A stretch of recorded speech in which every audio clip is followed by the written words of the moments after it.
88.5 FM, KALA. I'm David Baker, and I want to welcome Blake Banks to the airwaves of How you doing? 88.5. Good to have you here. It's a pleasure to be here.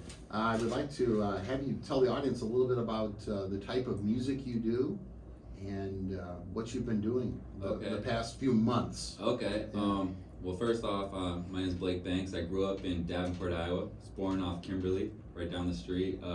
Went to Holy Family. And that's where it all kind of started. You know, I grew up listening to KALA, started making music around 12 years old.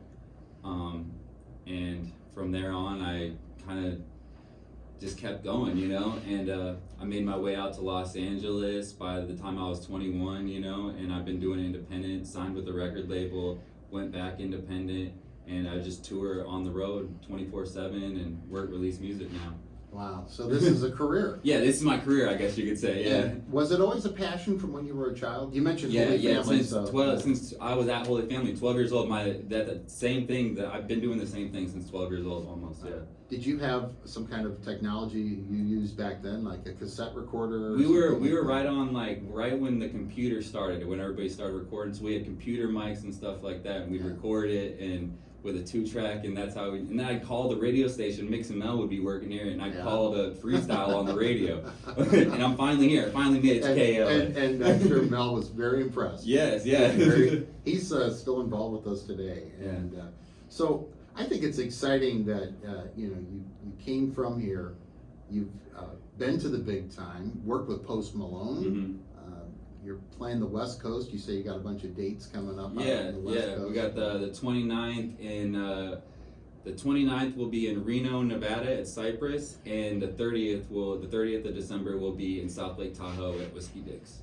Yeah. So we tour nationally 24/7. We play mud parks, festivals. So I'm always around the Midwest and always coming back to town. I love it here. So how do you describe your music? Is it hip-hop based, but it's also got other genres? I grew up listening to hip-hop, so it's got a hip-hop background, but like I was telling you earlier, I grew up in the 90s, you know. I'm 33 now, so it has elements of everything from 90s country to blues, so I put it all in one pot and just stir it up, and that's Blake Banks for you, you know. Do you find that the audiences are varied then? That you get some people who are hip-hop heads who come, and then some people are blues people too? I have fans all the way up to 70 years old. It's crazy. All the way to 70 years old, we'll be at a show, there'll be 18-year-olds standing right next to 70-year-olds. Wow. Yeah. Wow.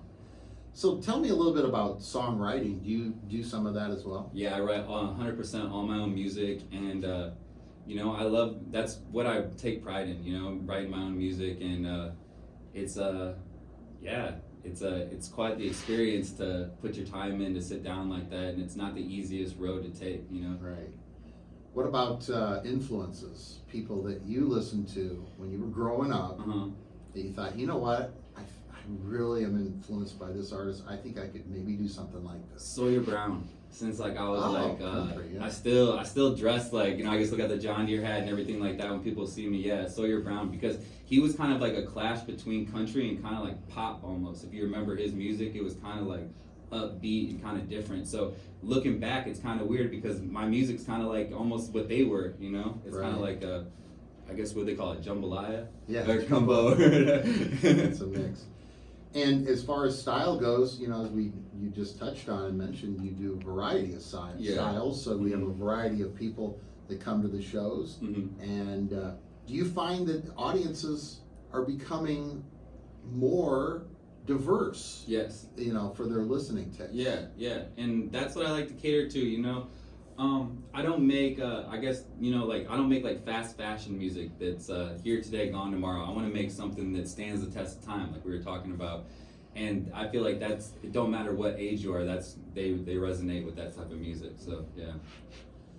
Well, when you're on stage with an audience, there's got to be that connection, though. Yeah. You know, yeah. And you get to see how does it feel when they react to what you're doing. Because that's what I feed off is the crowd. So, but sometimes they'll just be looking at me like wide-eyed and staring, and then they'll come up after like, that was amazing. And I was like, man, I could have used you rock, but they're digesting it because a lot of these people haven't heard anything like that before. Right. So I have to be understanding like that to let them digest the music too. But then, there's always the person that's been drinking, having too much in the groups that's are partying, Yeah. You mentioned something about mud shows. Yeah, we play a lot of mud fests. So what are the mud fests? Yeah. So as like as a white guy from the Quad Cities. Well, they have tailgates and tall boys up in the Clinton area, Sure, right? So sure. they usually have one down in Taylorville where they bring the trucks out, and they basically have like these mud bogs where they fill it up with water and make a whole bunch, and everybody brings their kids out, their campers, and they have like music and entertainment for the weekend, and they'll just run the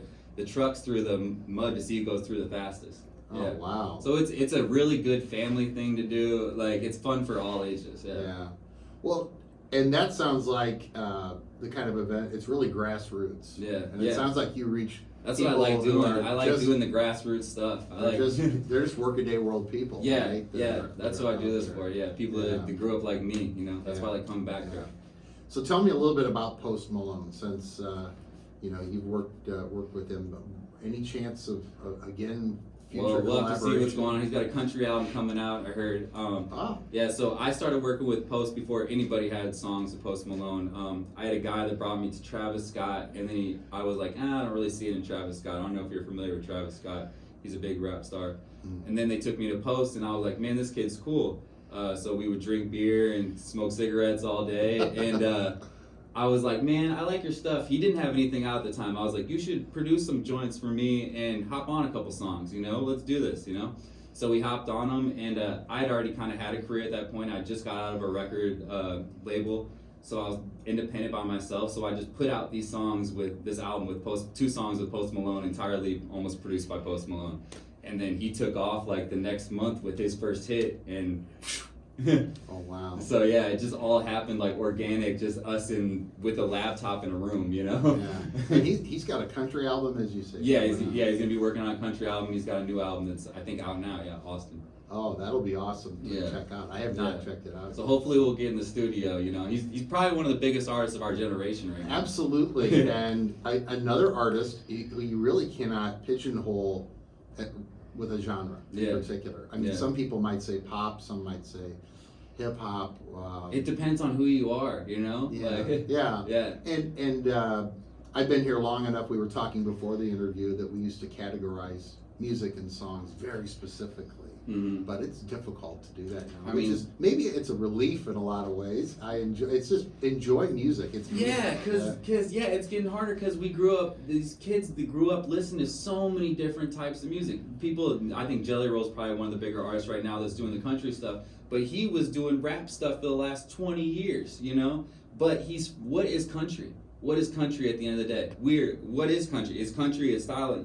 That's what I see as the common theme in this country music nowadays that I don't like. It's like, I'm more country than you, or this is country, let's just make these songs and then let everybody else decide, Is there a common thread of theme in any of your music when you write?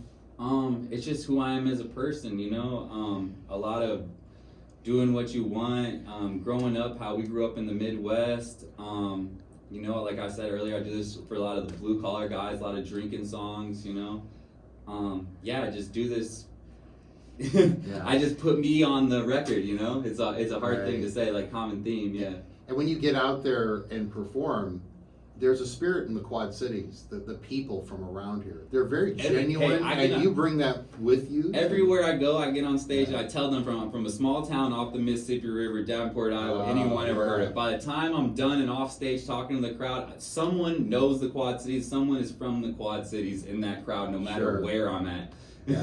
Well, Jerry Seinfeld does a routine and mentions the Quad Cities because there are more than 4 cities, as we know. So Of course, Davenport. What are the official Moline, Quad Cities? East Moline, but then wait, there's other cities. Rock Island, we didn't mention. Okay. Yeah.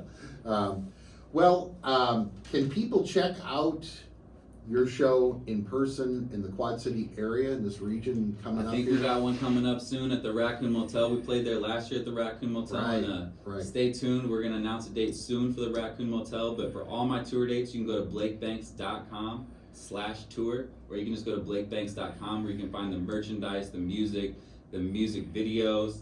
All the music videos are on YouTube, so you just go on the YouTube, type in Blake Banks, or you go on the Spotify, the Apple Music, it's all there. You can just go to Google and type in Blake Banks, and it's going to It's gonna all pop up. So BlakeBanks.com. Yes, BlakeBanks.com. Check it out. They can download tunes as You well. can download it for free, or you can support me and buy a CD on my website. Oh, there you go. Right. And when you're out on the road, you sell CDs and merchandise. Yeah.